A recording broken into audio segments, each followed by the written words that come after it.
This is the Can Crushers Wrestling Podcast.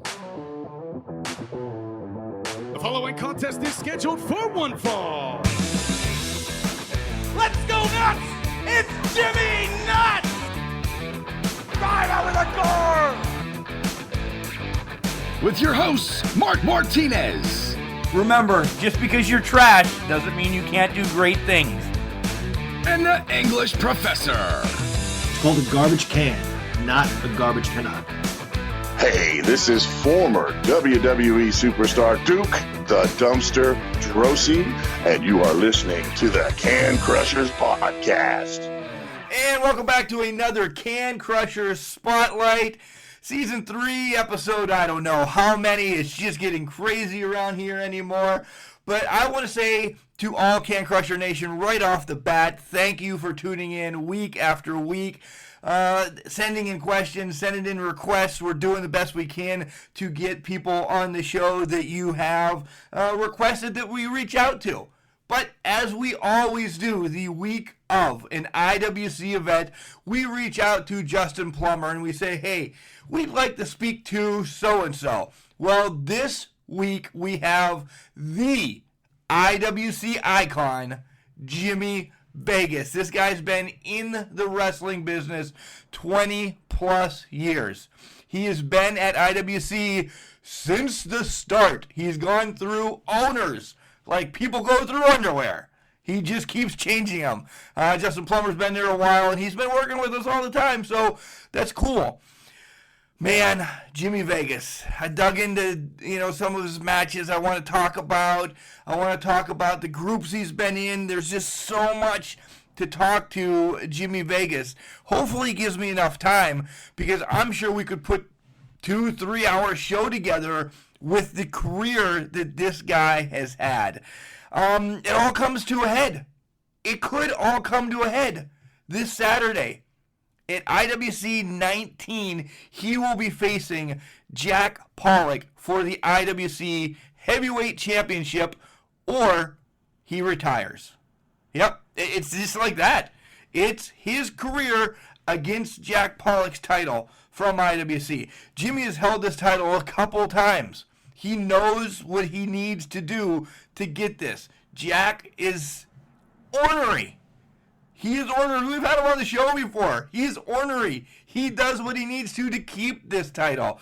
Man, I can't wait to get into this interview. I got a ton to talk about with Jimmy, and maybe we'll have some whiskey. I don't know. We'll see what's going on with that. But, of course, we have to tell you about Collar and Elbow. Collar and Elbow, guys, you hear it week in and week out. You might think we are a broken record, but we just love this stuff so well. We really do. Hats, hoodies, tees, anything. It's wrestling merchandiser made by a wrestler. Al Snow's got his hand into this. It's awesome. In the feel of this is a wonderful shirt.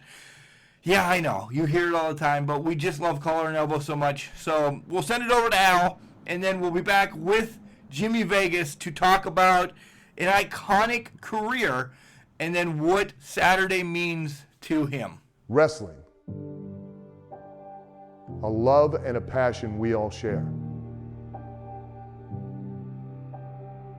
I've started a wrestling brand. The wrestling brand. A brand founded on the aspects of wrestling. Two entities working together to create a product that connect emotionally for people everywhere. Collar and Elbow is the brand. Passion and love for wrestling is the drive. I am Al Snow, and this is Collar and Elbow, the wrestling brand.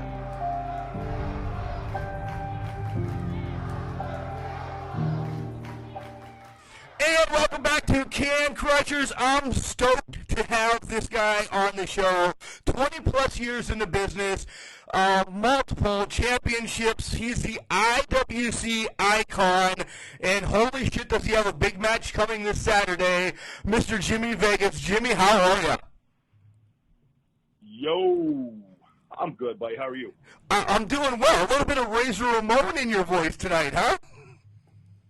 Oh, you better believe it. I hope. Who doesn't like a little Razor Ramon? You know what I mean? I hope it's not the Razor that we saw on SmackDown recently, because he seems a little out in left field. But nonetheless, I'll be honest with you. I don't watch Monday nights or whatever night SmackDown's on now. I don't watch it. This is a question for down the line, but we'll just bring it up right now. Okay. Yeah, before we get into everything else, you don't watch a lot of wrestling, or you're just not watching WWE product as we're stepping back from it as well, because it's kind of rough right now? Man, I'm telling you what, I'm trying this new thing without cable. I'm trying to, Jesus. I have the WWE network. I'll watch the pay-per-views. If what keeps me awake, I'll watch it. If not, I just fall asleep. But I haven't watched the Monday Night Raw or SmackDown in over a year. So I try to keep up with shit online, and that's about it. I haven't seen one episode of AEW for the same reason. I don't have cable, and I'm not too savvy when it comes to downloading apps and whatnot on my TV. So I just gotta kind of rock out with what I got. So. But it's probably, cutting the cord has probably saved you a shit ton of money, and you've used it elsewhere smartly, probably, right? Definitely on whiskey. Maybe some bacon. But yeah. Whiskey and bacon. Those are definitely your guilty pleasures. Yeah. Absolutely. We'll stick with this for a minute. Do you miss it, though? I know you said you watch the pay-per-views when you get a chance, and you're always keep up online, but do you miss watching Raw, SmackDown, AEW, or NWA? Do you catch up any of that on YouTube? No, I don't watch any of the NWA stuff. I really, I didn't know it was a thing. I am so far disconnected from this stuff anymore. Really, I do miss watching Monday Night Raw. That was always I would record it, and I'd watch what I could. I have a weird schedule. I get up every day at 3:30 in the morning, so I watch what I watch, and then I try to catch up. So when I'd record it, I'd watch Monday Night Raw for a couple of days till I got through it, and then SmackDown. So my life was just wrapped around wrestling, 6 days a week on TV when I was at home watching it, and I don't need to watch that much wrestling. I really don't. Because I'm getting to the point now, as we all know, that it's coming to an end for me. And I think less is more for me right now. I watch a little bit here and there just to keep me interested a little bit, but I don't want to overload myself with that stuff. Because you see stuff, and I don't want to sound like one of those guys that it's terrible right now. I mean, I guess it's bad. I don't know. What I see, it's okay. I'm not going to sit there in an armchair. I've had, let me get this off my chest. I have a problem with these people that sit there and critique everything about everything McMahon's doing, this and that, and I'm canceling my subscription, this, that. Look, if you never wrestled, I get you can be a fan, but don't shit all over the product constantly just because, your favorite wrestler is not getting a push or whatever. That's one of the things that it drives me crazy. I stopped watching pay-per-views with other workers 20 years ago. I did it. It was like I want to sit back and just be a fan for a night. I don't want to sit there and critique that. This is the one that gets The Rock threw 25 punches in that match. This is how long ago. That was the last time I watched. Jesus. Okay. I'll leave that guy's name out of this, but he sat there and critiqued The Rock. Now, that was this is way back. But The Rock, he's good. He's good. He's good at what he did. He's all right. So, yeah, he's all right. And that was it. So I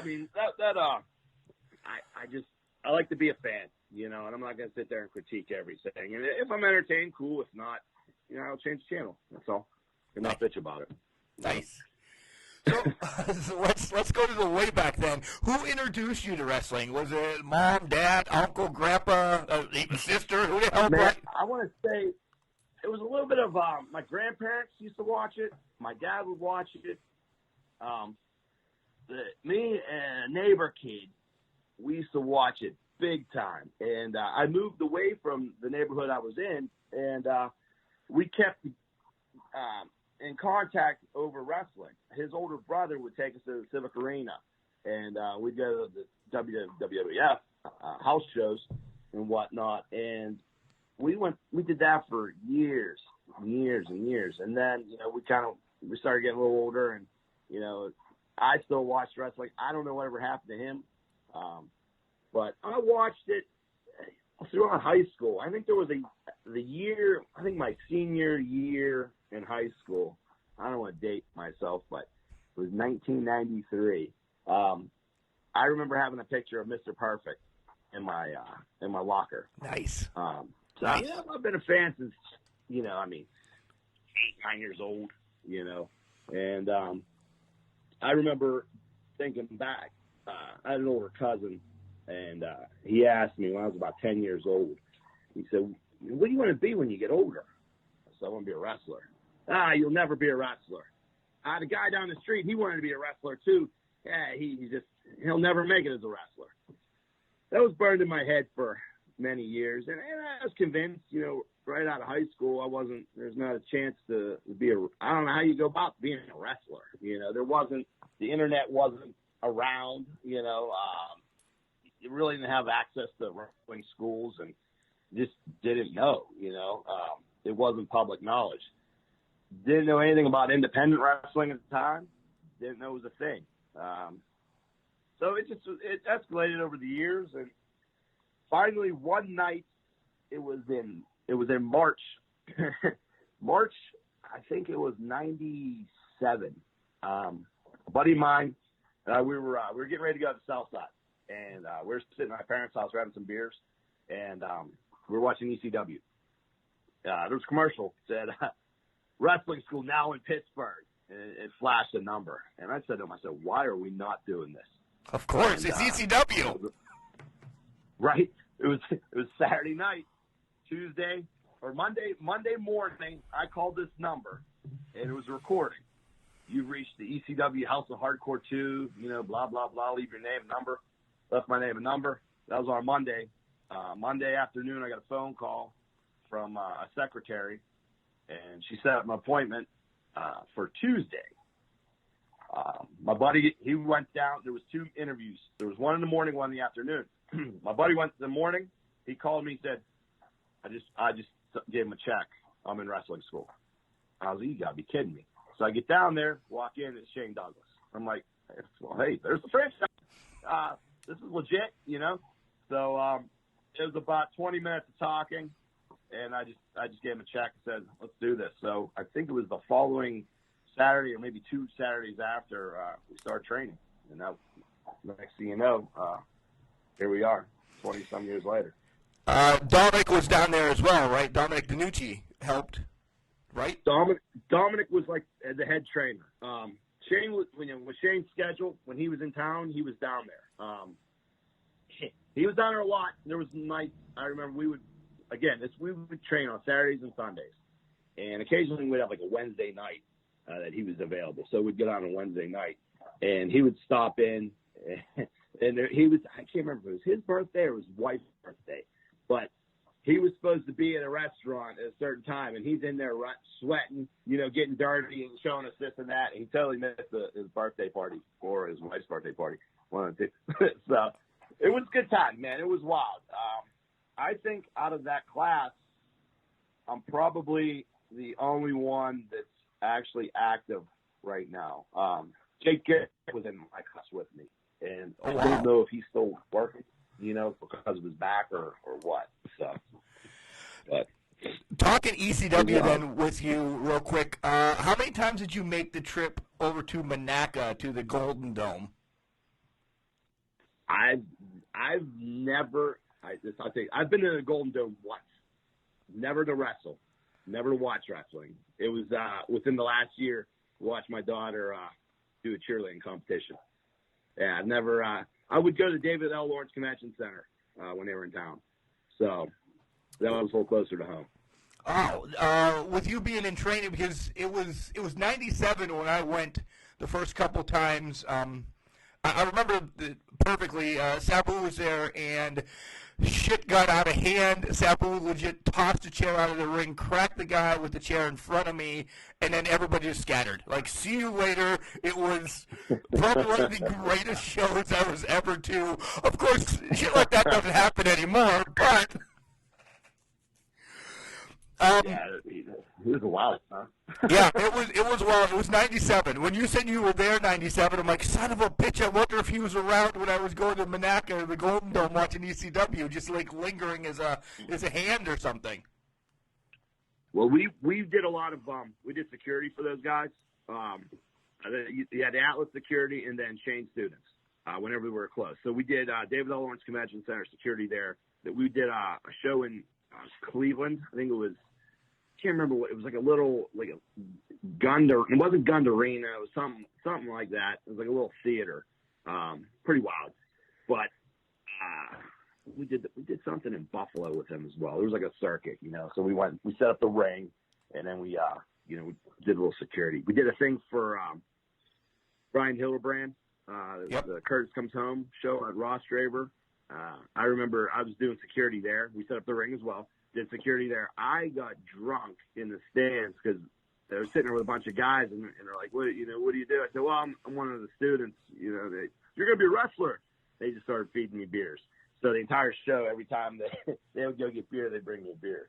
But that was a wild one. We were actually, my buddy and I were in control of taking Chris Benoit out in Pittsburgh that night. So that was interesting, to say the least. Wow. Yeah. Any little story that you can leak or anything about this? A hell of a night, I'm sure. Yeah, I mean, it was nothing too crazy. He wasn't a real big drinker, but I do remember him getting into a hand who could squeeze the hand harder contest with some monster. I think it was like a bouncer or something like that, Banana Joe's in the Strip District in downtown Pittsburgh. But I'm like, this is insane. Like, it was insane to me, because Jericho's running around, he's running around. It was crazy, definitely crazy. One for the memory, Nice. Real quick about Dominic. Can you tell us anything about some of his style of training? Because we know some of the trainers at the IWC school. We're great friends with Al Snow, so we've actually been through some of his. We haven't heard much about how Dominic's style is. Did he just throw you down, tie you up, beat the shit out of you, and say, "This is how you learn, kid"? You nailed it right there. Oh boy, that's what he always say whenever we mess up, and then he come over and blast you. He was very. Don't be afraid to, to lay him in, with the forearms and things like that. And he was very, he took his time. It wasn't like a, rush you through anything. We did certain moves in one day, and we would do those for 3, 4, 5 hours straight. I do remember him. We're all wearing shooter wrestling shoes, which usually aren't the best to wear whenever you're running on cement. And he had us running the mean streets of New Brighton, Pennsylvania in these shoes. So, my God, there's no support whatsoever in this. He was definitely old school. He liked it. Cauliflower your ear, he'd say. He'd hold you down, he'd twist your ear, grind his elbow, and he'd start laughing about it. He wasn't really trying to kill us or anything like that, but he taught us a lot of stuff, man. A lot of respect. A lot of respect to that man. Was there, twofold question here, was there any night that you thought, damn it, I'm out? I know it's been a dream, but he's beaten the shit out of me, and then now we know you've made it. Have you gloated in front of that guy down the street and saying, go fuck yourself, I did it? That dude, that was actually my older cousin. And I haven't talked to him, and he moved out towards Arizona or whatnot. But I did send. I was in PWI 500, and I called his mother and said, "Hey, I'm in this PWI magazine, and my uncle and my aunt, they're very proud, you know, and they let it be known to him that I actually made it, you know. My mom sent pictures, my first match, you know, in Pittsburgh. My parents came to, you know, they're snapping pictures and all that stuff, and they ended up sending pictures out to him. But no, I never once wanted to quit. There was a dude, he was a big bastard. He was 365. He picked me up and just planted me all his weight on me. I swear, I think I broke a rib. And it was so bad that I had to take a sweatshirt and tie it around my waist and my ribs so I could hit the ropes without, like, dying. I remember coming home on a Saturday, and I must have ate 25 Advil. Jesus. It hurt, man. It hurt. But I thought, you know, this isn't ballet. I didn't sign up for soccer. You know what I mean? I got to get through this. And at the time, I mean, $3,000, I'm not going to piss it away because I couldn't finish, you know? So I was destined to finish. And it was a rocky finish to the school, but, you know, we got through it. And then I had a lot of people don't know is that when Shane was in, this was right around the time he got signed with WCW. So he ended up closing the school, and there was a lot of promises we were made we signed a contract for the school, and we were supposed to get ECW TV appearances, video resume, some other stuff, and we never got it. But so it kind of sucked, you know. It was like everyone was like, we showed up one day and the doors were closed, and so let things go for a few months, and I happened to find out about this Pro Wrestling Express out in North Versailles, and I went out there to see what was going on, and I ran into a kid from high school, and find out a childhood friend of mine that moved away that I kept in contact with throughout high school, and then we kind of went our separate ways, was actually a wrestler, and it's Boomer Payne. So I left after the show. I left the kid my phone number, said, hey, give that to Boomer. And the next night, Boomer called me, and we talked. I was walking into a Blockbuster video, and he had called me. I sat in my car, and we talked for 2 hours. And next thing you know, he's like, well, come on out. I'll, you know, get you in the ring, get some rust off you, and see what I can do for you. And he took me down to Mason-Dixon Wrestling down in West Virginia. And first match was in Rowellsburg, West Virginia, September 1st, 2000. It was supposed to be an outdoor show. Thunderstorm came in. There was 10 people. They moved the wrestling ring into a fire hall, like where fire trucks are. Nice. And 10 people sat in this place. And I made $5. And I still have the $5 bill. And I thought I was the biggest goddamn star in the world that night. I won a battle royal. I beat Boomer Payne's ass. And that was it. That was the beginning of Jimmy Vegas in the world of wrestling, an actual wrestler. And your legacy has grown. It really is. You, like you said, we've 20-plus years in the business. First, right off the bat, you know you only have 10 people in your first match. You know, 10 fans there. Was that nerve-wracking, thinking, holy shit, I got all eyes on me? Because if there's 100 people there, sometimes they're not watching you. They're worried about tweeting or this, that, or the other right now. But with 10 people there, is it rougher than, 500 or whatever? I'll tell you what. Honestly, it seemed the same. I've wrestled in front of 15,000, Norfolk, Virginia, and Pittsburgh Civic Arena, and it probably was more nerve-wracking the first time. Yeah, for sure.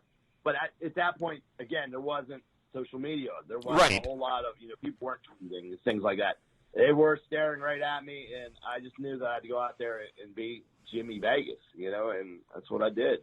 And I remember driving home from West Virginia that night and going out in Pittsburgh, and I thought, well, I achieved my dream. It's from that point forward, it could go any direction. I got to do what I wanted to do, and that was wrestle, and I did it. And but then it didn't stop. It was the Wednesday nights, Wednesdays or Thursdays. I think it was Wednesday nights. We'd go down to Stonewall, West Virginia, for Mason-Dixon Wrestling, and wrestle there. And then, I was doing stuff with PWX, and that's when I guess I did maybe a year at PWX, and Bubba Bulldog said, "Hey, you want to do some shows in McKees Rocks?" Sure, why not? He's like, "I got this idea. We're going to call it the International Wrestling Cartel." And that's when IWC was born. And I went with him, and they put up with Miller, as it was. He said, you can't do both at one point. There was guys that was doing both, PWX and IWC, but, that was, at one point they put the foot down and said, you can't do both. And I stuck with IWC. And you've been there 19 years now. 19 years, yeah. I came and went a little bit. I did move to Florida back in 2005, but I was still coming home and doing shows. I wasn't full time, you know what I mean? So I'd come home once in the summer, right around Christmas. So I was getting about 3 shows. I think it was about 3 shows a year when I was down there. Stayed active. When you were in Florida, did you wrestle down there at all? Because that has not popped up on anything that I dug through to find. I didn't know this. I was planning. I was supposed to start wrestling with, what was that guy's name? Bill Barons. He was running a little thing up in Georgia. That what was it? I think it actually turned out to be TNA eventually. Wow. That was. Yeah, and I got stuck in the snowstorm going down to Florida, and I was supposed to hit that show. I called him and said I wasn't going to be able to make it, but any future bookings, please, let me know. And didn't hear back from him. At that point, I was like, whatever. Full Impact Pro was down there. I contacted them. They put me on a show. Unfortunately, I couldn't make that show because I was working. So I missed out on that, and I believe that. Was that the guy that turned Ring of Honor, if I'm not mistaken? I believe so, yeah. Yeah, I seem to have a bad thing with not being able to make a couple shows that turned into something pretty big, Right, but let's not shit on IWC because it's pretty damn big, right? It's absolutely. Yeah, it's by no means. I would rather, hey, look. Ring of Honor came to Pittsburgh, and we outdrew them. Yeah. Same night. Same freaking night. I mean? When I heard Plummer say that, it was unbelievable. Yeah, there was speculation that, there was 150 pre-sold. One of my best friends works at Stage AE, and he called me and said, there's 50 people here. He's like, I just counted the heads. He's like, that was 150, might have been 100 that they pre-sell, that they buy themselves. Just to have so they can keep the venue. You know what I mean? Right. So, but yeah, we outdrew them. Yeah, IWC is definitely, you could say, a national world promotion because this is my thoughts. You're on the internet, you can find it anywhere, and they have the IWC network for only $9.99 a month. So if I'm in Guam, I can watch it. So it's a world promotion, correct? Yeah, absolutely. Absolutely. I'm just waiting for my royalties to come, though, for these internet pay-per-view thing. I'm still waiting on my cash, bummer. I would talk to Jenny because Justin probably isn't getting any either. Yeah. Jenny's going shopping, Jenny's going to the gym, Jenny's doing Circus Olay. Yeah, so. The gymnast. Yeah. So let's talk about some of the, let's just say, mega stars that you've worked with, against, this, that, and the other that have come through IWC. I'll shoot out some names, and you talk a little bit about them, all right? Is that all right? Okay. Sounds good. Superfly Jimmy Snuka. Never met him. You were in a match with him. No, absolutely not. Was I drunk? I don't think I was ever in a match with Snuka. It's on the cage match thing that I pull up everything. It says Jimmy Snuka and you had a match. You must have been drunk. This is where my CTE kicks in. I think that's incorrect. I think that's incorrect. Okay, well then I look like a schmuck. All right. No. Sometimes that cage thing, there is a lot of missing information. For instance, my run in Texas, I don't think is on that thing. No, it is not. Because, again, another run in Texas is not on there. All right, so let's scrap that, and let's talk about DJ Z then. DJ Z. Great kid. I'm really happy that he's in the position he's in right now. He was always a very humble, good listening kid. And he's got all the talent in the world, you know. Remember when he was doing the thing with his hair? Yes. Don't you remember that with the hairspray? He had the big ass Mickey Six hair. That was my favorite of all the gimmicks he's had. That was the favorite one. But he's a good kid. I'm very happy for him. CM Punk. That is probably the most household name in the last 10 years that I could say, you know, hey, you're a professional wrestler. Yeah, did you ever wrestle? Well, you know, CM Punk. Oh, yeah, I know CM Punk. You know, I mean, he was the best in the world there for a while. So I beat his ass a couple times. Does that make me the best in the world? Right. You did. You know what I mean? I'll tell you what, him and Cabana, when they would come to town, we would have some fun. Great guys. I still talk to Cabana to this day. Not as often as I should, but you know how that goes. But those guys, they were fun. Punk, he was always great to me. Real nice guy.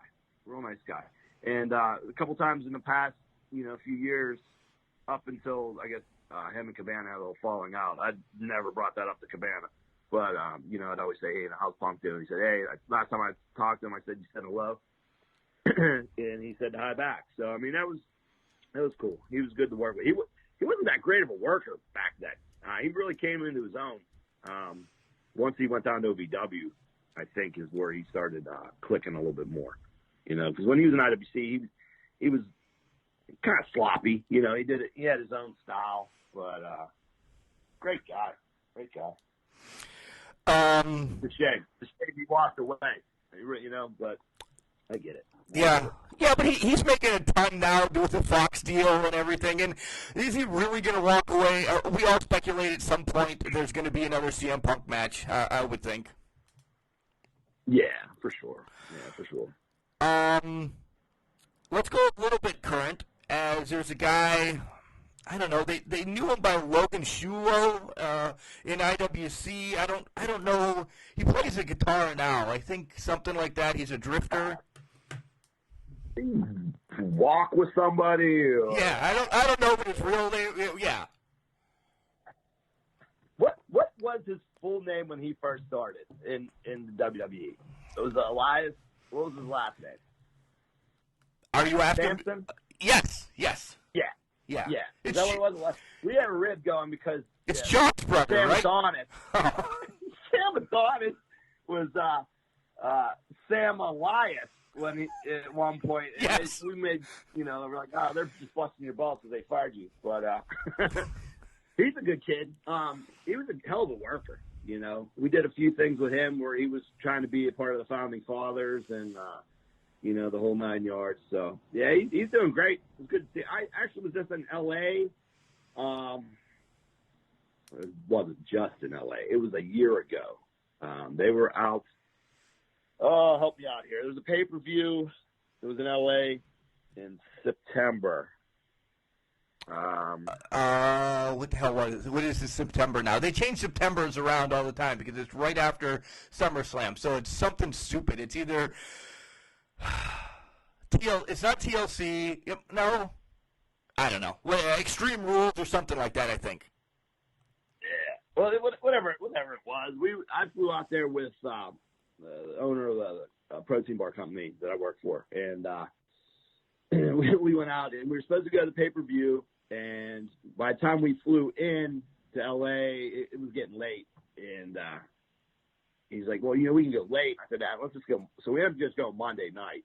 The whole reason being was, you know, we were helping Kurt out. with getting ready to, for his final match. So we had him at the IWC training facility, working out with him a couple times a week and stuff like that. And his thing was he was going to be on that Monday night. So he's like, the owner of this company was like, hey, next time you're on TV, you let me know. I'm going to come to it. We said, hey, I'm going to be in LA. And so he's like, all right, well, I'm there. So he books me and him a ticket to go out and see us. Well, Kurt ended up getting pulled off the show. He didn't do that Monday night. He didn't even leave Pittsburgh. And so we ended up going out there for nothing. But we ended up getting front row on Monday Night Raw.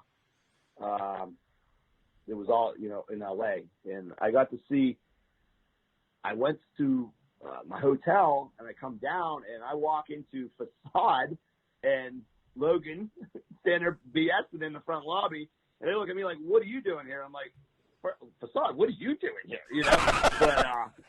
But BSing with him for a little bit, and, just we exchanged numbers and everything, and, we talk here and there. And, it's another one. I'm glad to see he's made it. And it's cool. You know what I mean? It really is cool. IWC is a great stepping stone for a lot of these guys' careers. I mean, if you look at all the major, federations, the TV ones, and all this, that you see a lot of IWC guys. There's been a lot of guys that come through. There they might not have been a staple, but AJ Styles, Matt Hardy. I mean, you look back at the history. IWC, it's unbelievable. A lot of guys, and I'm fortunate to not, at least be in the same locker room with them, if not get to work them, So back in the early days, I was the guy that got to wrestle all the ECW guys, So yeah, we're going to talk about that. We're going to talk about that. Okay. One of the youngsters that you just came up that's huge on AEW, you've went back and forth with. You guys have had slobber knockers, to quote JR. Wardlow. He's finding himself again, isn't he? I'm so happy for him. It honestly, and it reminds me a lot of myself when I was younger and had hair and no tattoos. And had hair. And we were single. Oh my God. But he's actually he's a lot more athletic than I am. I can't do the flips. I've seen him do some crazy shit, but yeah, that's awesome. I talk to him every couple of weeks via text or instant messenger or whatever like that. So we always exchange some jokes, but I'm happy to see where it evolved. I mean, really, right? I'm really glad he risked it all, man. He stopped working and just dedicated himself, and luckily it came. His dream came true. So I did catch a couple of clips on the internet. Like I said before, I don't sit down and watch AEW, but the Wardlow clips I'll watch. That hits him. Britt Baker too. Watch her stuff on YouTube or whatever. So yeah, I was going to bring up Britt, but I knew you were going to say the same thing. All right, shifting gears because I don't want to say but they're now the seasoned veterans. I know you do a lot with IWC besides wrestle and everything. What young talent do you see that, is going to carry IWC now? There's a lot of there's a good ton talent there now. There's a ton. No, here's me. I've always been a fan of the big guys. Growing up, because I always thought these guys, a normal guy walking down the street. Okay, you see one of the old '80s wrestlers walking down the street, you're like, wow, man, that guy is not normal. He's got to be a wrestler. And I'll tell you what, one of my arch nemesis for the past few years is Bulk Nasty. That's where I'm putting my money on. He's got the talent. He's got the size. He can read now. Work on it. He can read. We're gonna work on his promos a little bit, but again, this is a lot of guys. When I first started, there was a lot of talking behind my back about being in shape. There was a lot of in indie wrestling back in the early 2000s. It was a lot of fat guys or little skinny guys, and here comes the guy that works out. I never wanted to see that happen with Wardlow and Bulk. You know, I'm a big guy, Mark, and I enjoyed watching those two mammoths go head to head as well. Yeah. That was one of my favorite matches of all time, Bulk and Wardlow. But I mean, as far as like I'm not going to shit on little guys, you know, but you can shit on the man down. Big guy, Mark. You can shit on the man down. That'd be all right. I'll slap the shit out of man down. But he's you know what? He's coming along pretty good too. I love him. I honestly love him. McChesney's little group he's got going on. Very, very talented. Very talented. They just listen to John and the guidance that he's going to give them. They're going to be there's a couple of futures in those kids there. Johnny Patch, he's something else. He's a flippy fucker, but you know, I'm not into the flips, but he's pretty impressive. He's an athlete for sure. I think he just needs to work a little bit more on, I don't want to say wrestling, more than worrying about the high spots, but he's definitely he's got a future in it for sure. You know, I'm sure I'm going to miss a lot of people because, like I said before, that promo that I cut with last show, there was 99% truth to all that. I really have. I've got my bell rung, and I have been forgetting a lot of shit.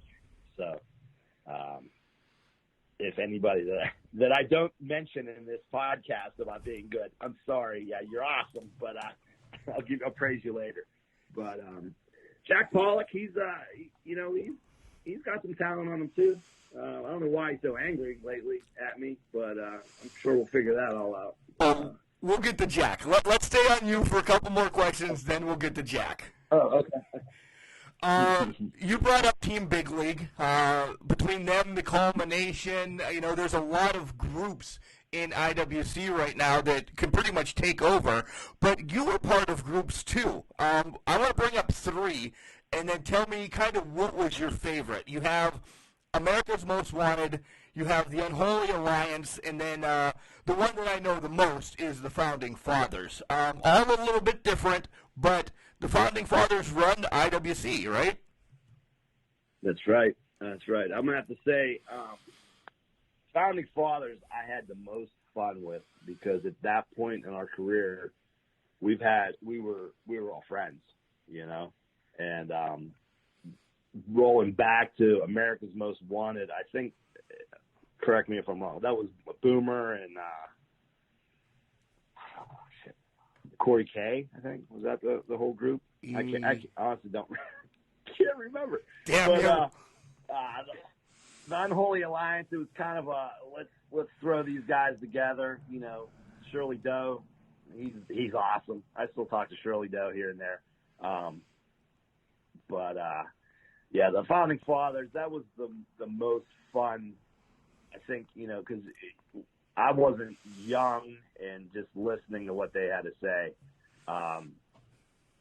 We were all veterans at that point, you know, and we all had our own opinions on what we're going to do. And, you know, many, many nights of after the show, you know, sitting at a local watering hole going over things and, hey, why don't we try this next time? Or why don't we try that? Or a random text from Denny Gregory out of nowhere. Hey, what do you think of this for a promo? You know, but yeah, Founding Fathers, we had a good run. That was a lot of fun, and I told him one time. I said it was more than just selling T-shirts. It was the truth. I mean, we were running the show. Yeah, you were. Whether Chuck Roberts liked it or not, we were running the show.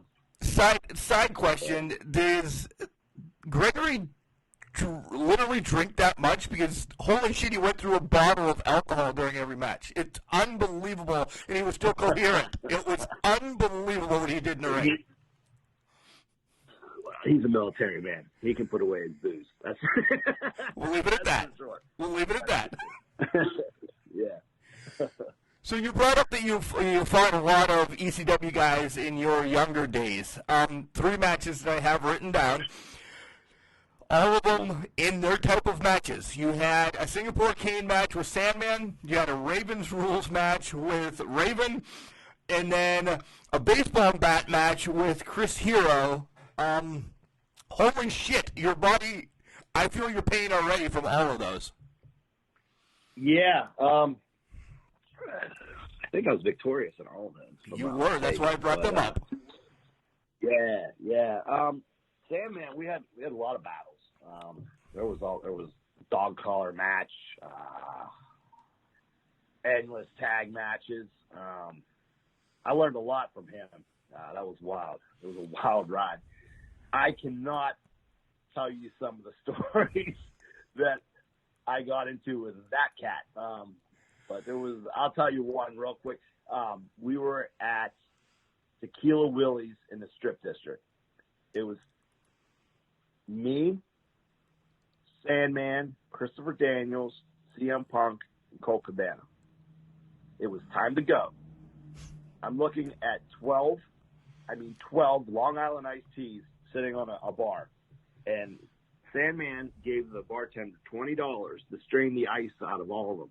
And he drank all 12 like they were shots. These are full-size glasses. Holy I've shit. never seen a person drink so much in my life.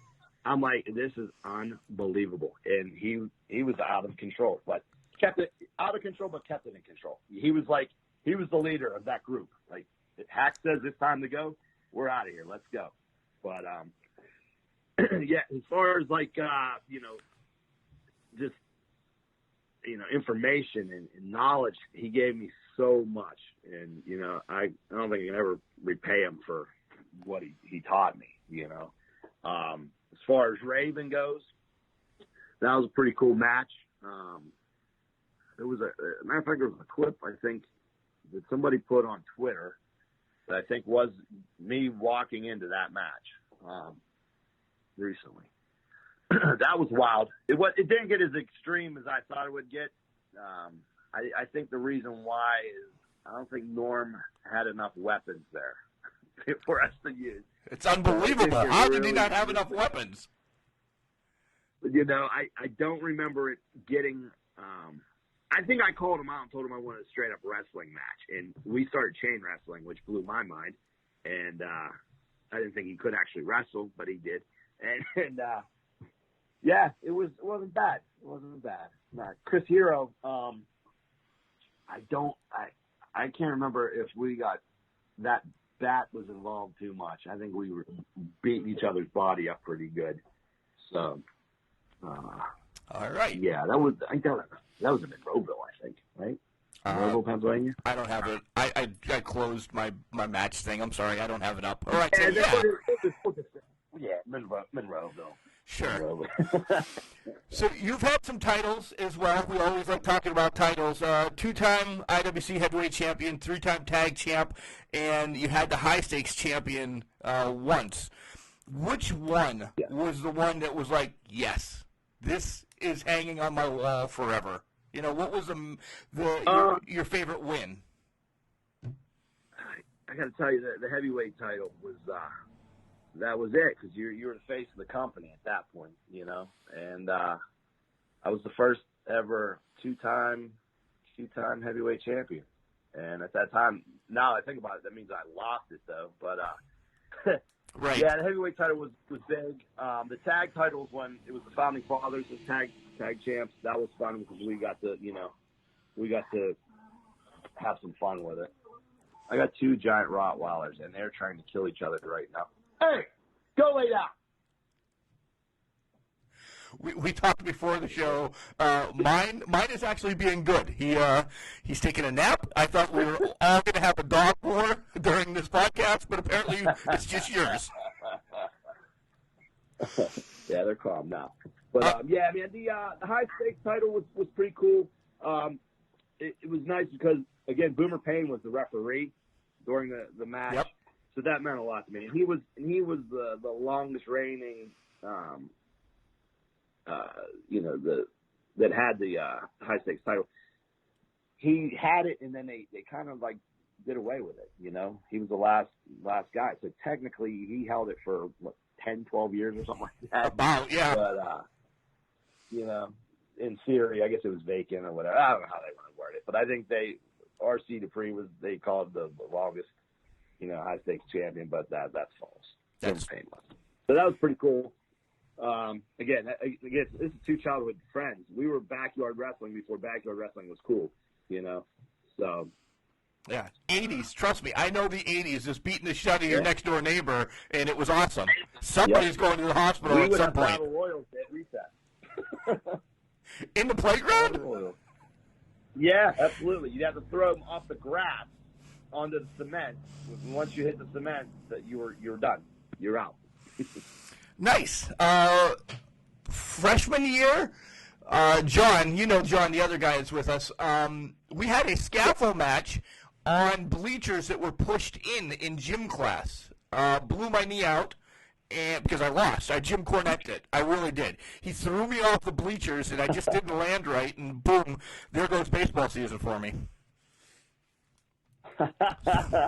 Yeah, that's a story that's usually not told, but yeah, we were douchebags. We still are, but, whatever. It's all fun. All right, let's shift gears and get serious now, because this Saturday, you're putting your career on the line against Jack Pollock's Heavyweight Championship. We started talking about what you said last pay-per-view, and you said it's all real. I understand that, but where was the twist? What really pissed you off that you put your hockey mask on and bloodied Jack? Well, if he would, I just wanted to come home, man. I wanted it to be done. And the twist was him calling me out for one more match.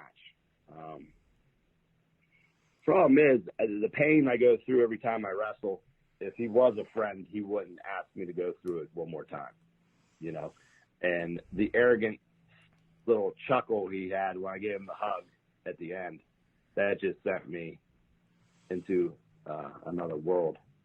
So that was the twist right there. I was willing to walk away, but unfortunately, his arrogance got the best of him at that point. On a note that you might punch me through the computer now, that same show, you brought your daughter out, and what does that teach her, showing that Dad can still snap? And, was she a little scared? What did you kind of tell her as you guys left, and you left a man bloodied in the ring then? I said, you stand up for yourself and don't ever be bullied. This is what happens to bullies. That's what I told her. Good point. Good. That's a great point. As a dad myself, I love it. I can't even shit on it. Super Hentai came out with you. Super Hentai is a great friend of the show. You guys are the founding fathers. He walked in the ring with you, with Dean Radford, and, your whole group. How does he fit in? Was he just there for support, or could he be lingering this coming Saturday? What's Hentai doing back? What that was it, man. It was time. It was done. It was over. I was just trying to get home. That's all. And like I said, Bubba and Denny, they wanted to be there as well, but they said they had prior commitments elsewhere. So Radford had hit me up, and we talked. And I told him, I said, "This is it, man. Saturday's the night." And so he showed up. Of course, Bulk Nasty was there. He was on the show, and he knew what was going on. If Shane Douglas wouldn't have had to leave, he was going to accompany the ring with me as well. But yeah, man, it was supposed to be done. It was supposed to be over. I don't know how many more, I don't know how many more times I can take a shot to the head. And every match, there's little bits and pieces that I totally forget. Sometimes, afterwards, I have a hard time putting a sentence together. Like I said before, that my biggest highlight of my career, I've done stuff with WWE. I've wrestled some cool, Sandman, all those cool guys and all that stuff. But yeah, actually having my daughter sit there and cheer for me, wrestling Wardlow of all people, was awesome. It was my favorite thing I've ever done, and to not be able to remember that match at all. That's terrible, So it sucks. I hate the fact that I'm gonna have to beat the living shit out of Jack Pollock now. I said I was happy for him and that he was the champion.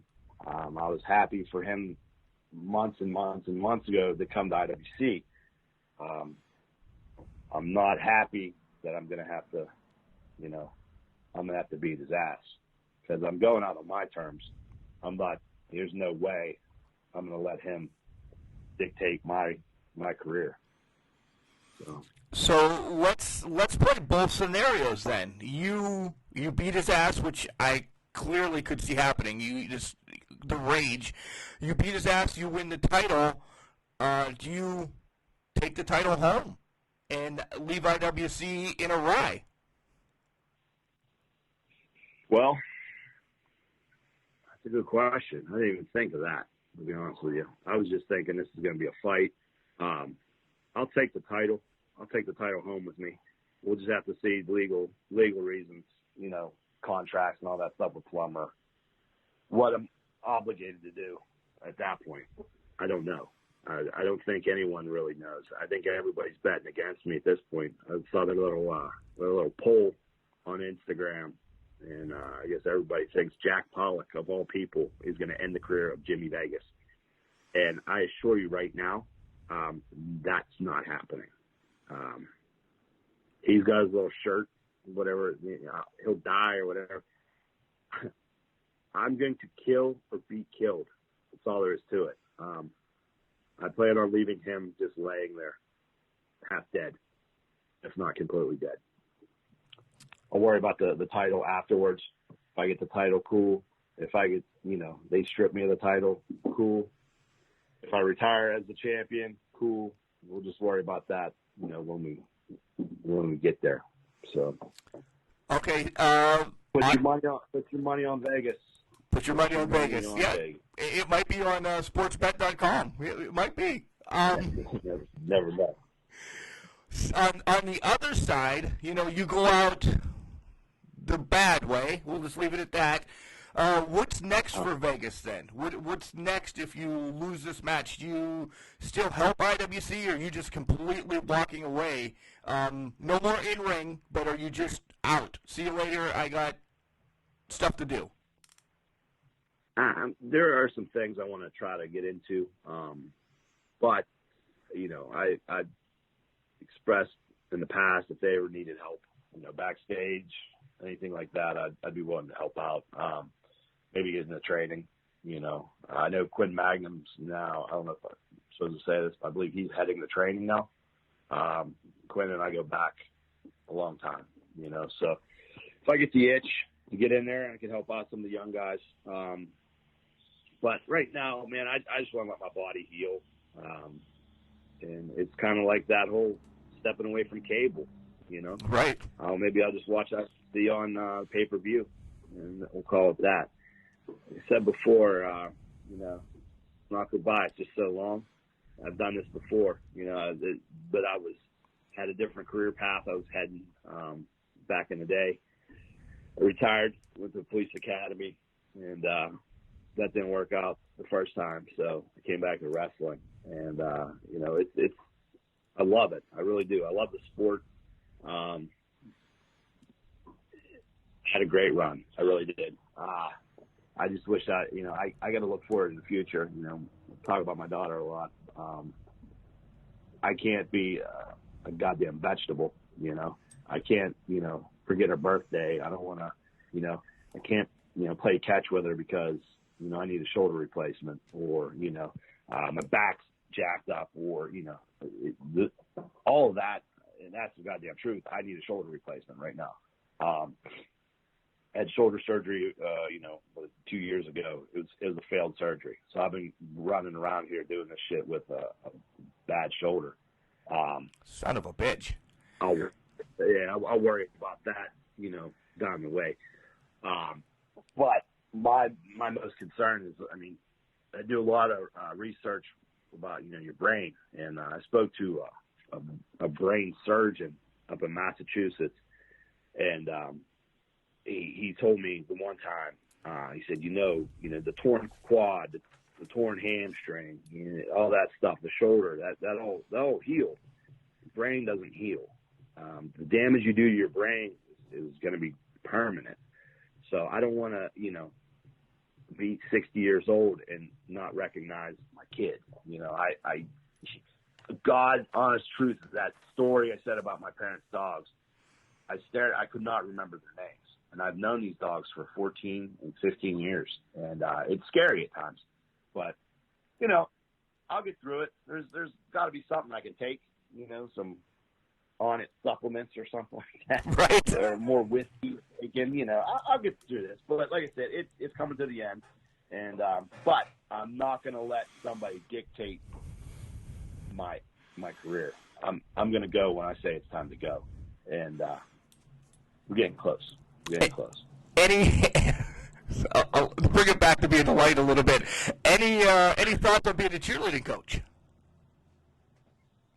A cheerleading coach? Yeah, your daughter's in it, right? I remember that. Remember that thing I was talking about, Patch doing the flippy shit? I can't do the flippy shit. You're just coaching. I couldn't see you being the top of the flyer anyway.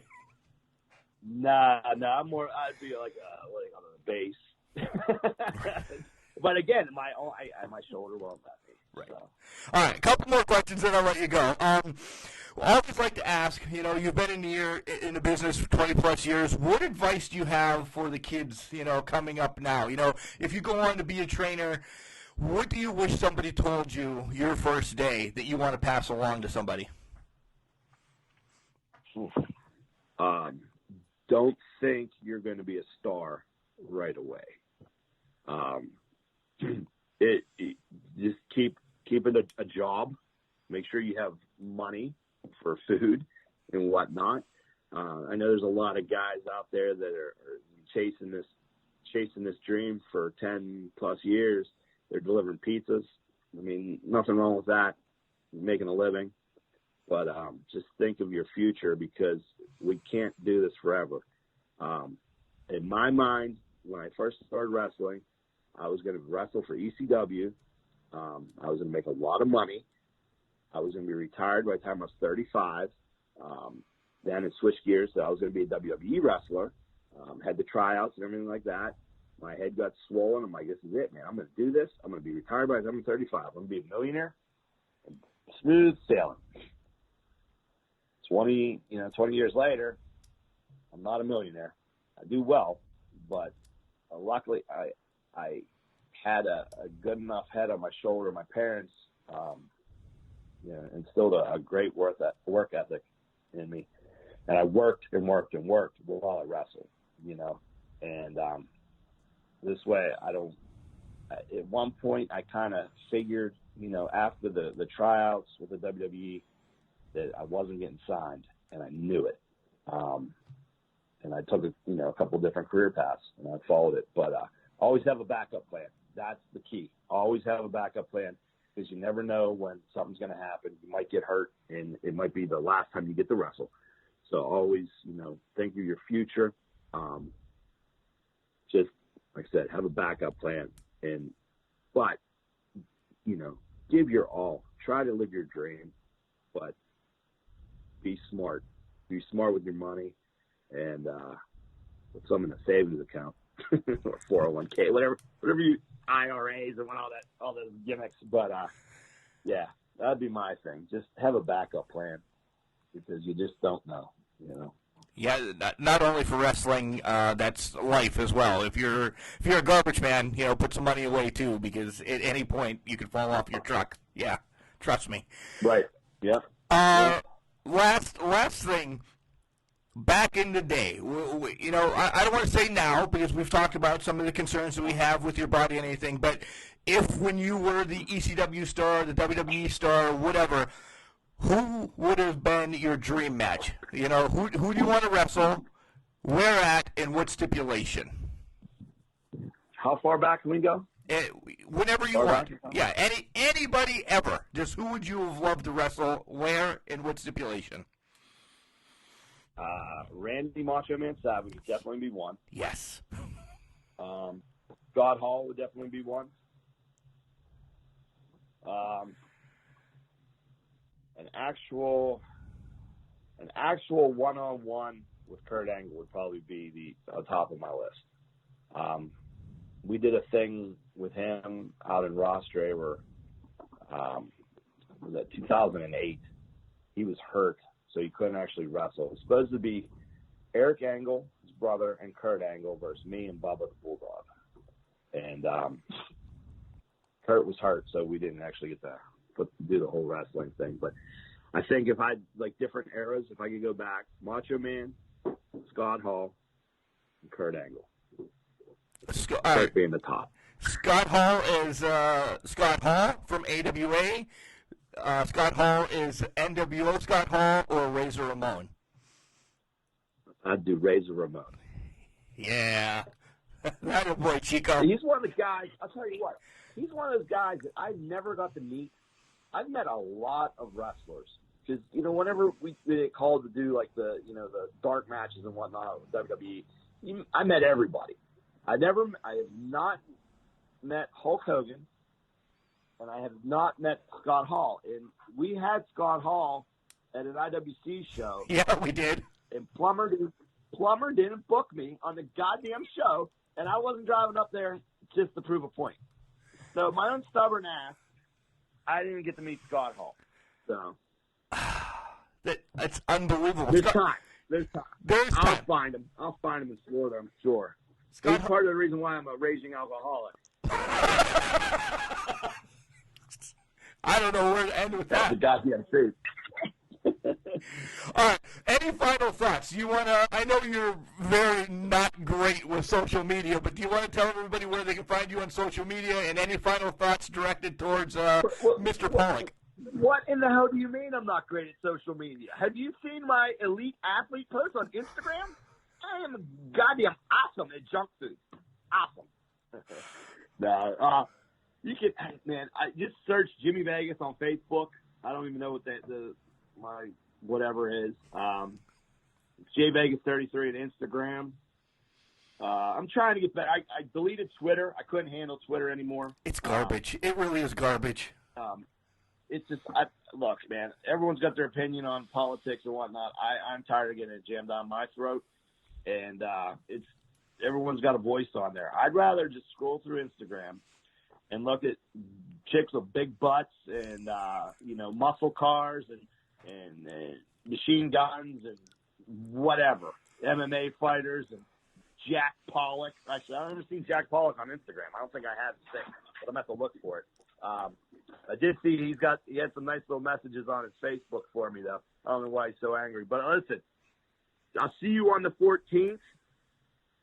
And remember these words: kill or be killed. I'm out. So strong words for Jack Pollock to end that interview. Kill or be killed. And then he literally just hung up on me because I think I hit some buttons. I don't know. But holy cow. Did I tell you? I mean, we just glazed over his career. Just touched on some things. We could go deep. This is another one that, maybe him and Hentai come on together. We should make that happen. I need to make that happen, in fact, because the stories of those two together sitting around the English professor's coffee table, having coffee and or whiskey, probably more whiskey that night. For sure, more whiskey that night. But we have to work on that. We definitely do. But I don't know where to start. I'm enthralled by the Shane Douglas, Dominic DeNucci training. Everybody knows Shane Douglas has been one of my favorite wrestlers from way back, really way back. And to know Vegas has been trained by him and Dominic is cool. You get into the Sandman stories, and those are the ones that I want to touch on next time we have Vegas on the show. This would be definitely a Rated X podcast then, I'm sure. But you hear Vegas, and you hear everything that he's put his life in the ring. He really has. And to know somebody, you hear the stories of, the CTE and, the injuries with brain and everything, but to legit know somebody now, myself, that's having that problem. You guys, he said it at last month's pay-per-view. He said it again in a podcast.